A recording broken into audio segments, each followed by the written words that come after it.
Alive and alert on the north side of the dirt. It is your man D-Real coming at you with another Be Real with D-Real, where edutainment is what I do.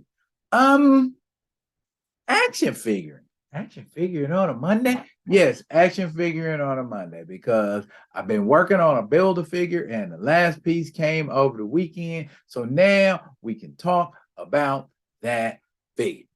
But before we do that, I need y'all to do what you always do for me. Comment, like, subscribe, and share the Be Real with D-Real page so that when new material comes out, like this right here, you get it.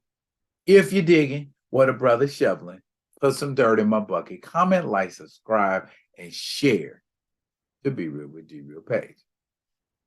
Okay.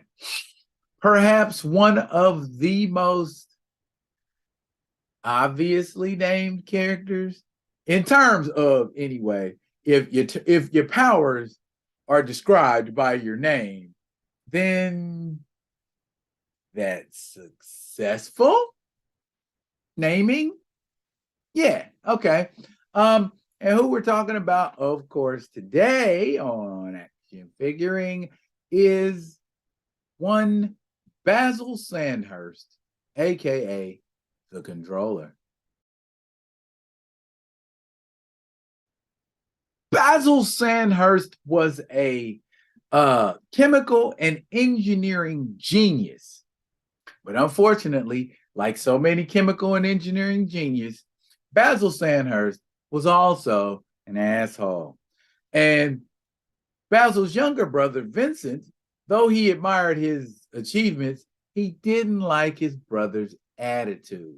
So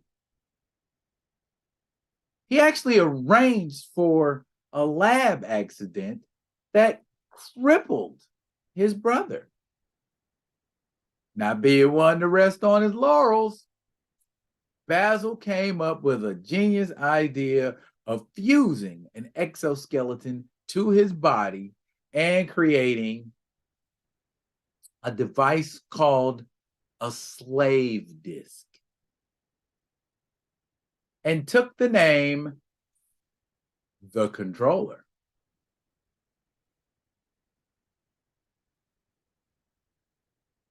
The Controller. Slave discs. Okay. I'm not going to let my conspiracy theories run rampant and out of control. We're going to stay focused on Basil Sandhurst, aka the Controller.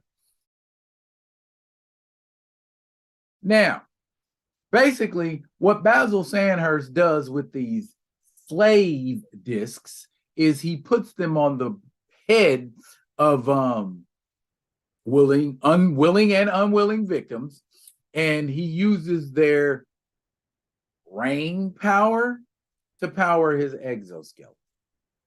Okay.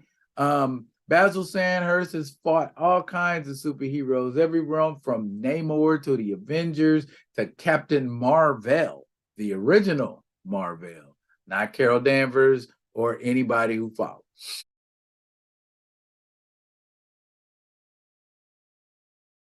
But his primary his primary antagonist seems to be Iron Man.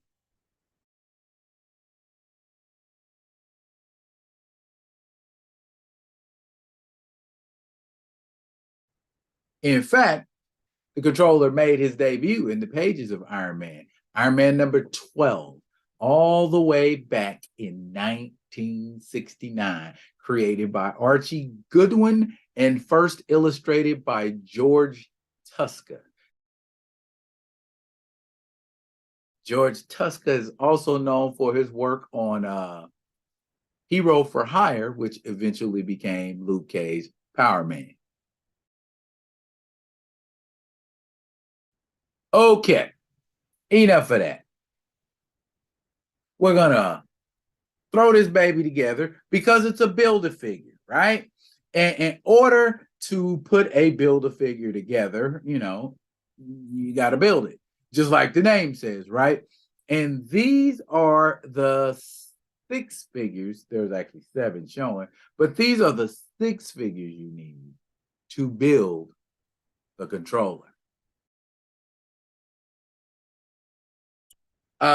Blue Marvel, Madam Hydra, U.S. Agent, Thor, Speedball, and Quake are the figures you need to collect to get all of the pieces to get the controller. And for some strange, well, not a strange reason, but there's an Iron Man figure that goes along with these, which ironically fits here. Go figure. Iron Man actually figures into a Build-A-Figure. Well, ladies and gentlemen, here is the controller. He's a husky fellow, isn't he?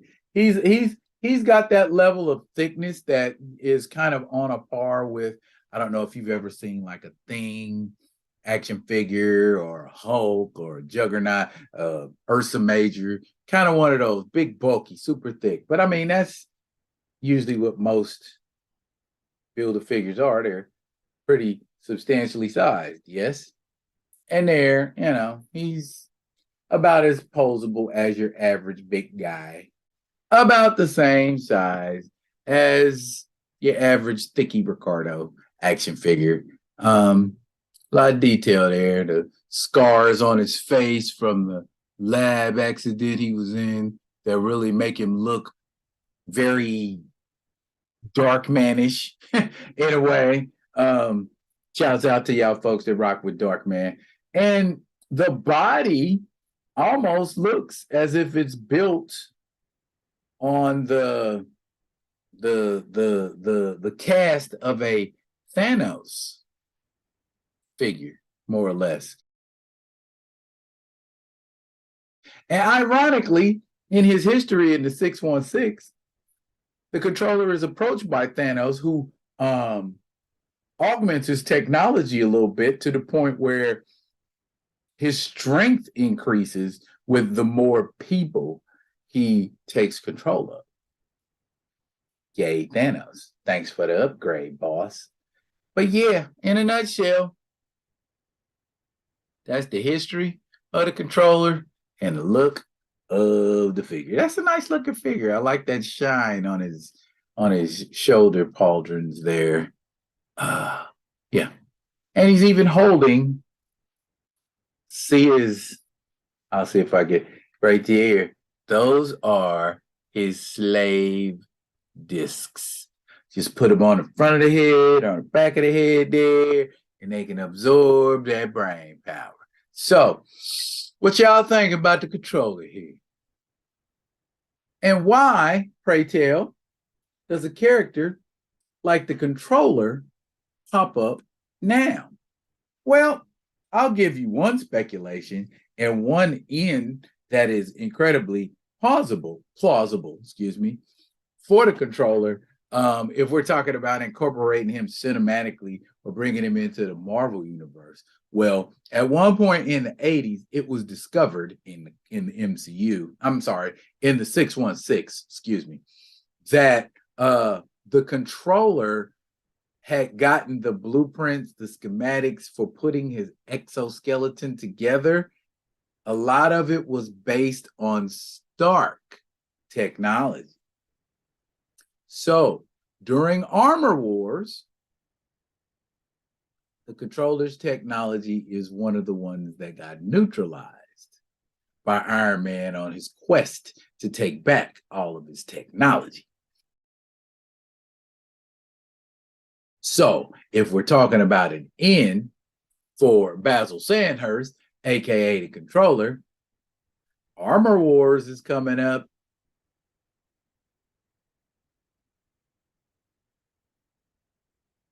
Might want to consider this big fella being incorporated. And it could even be like some kind of leftover technology from the battle in Avengers Endgame, and he gets a hold of some Thanos technology and uses it along with some Stark armor. Perfect end. Tell me if it don't make sense. Drop it in the comments. And as always, I will be coming at you with another one of those other ones. And until I do, yeah, y'all be good. Be good to each other.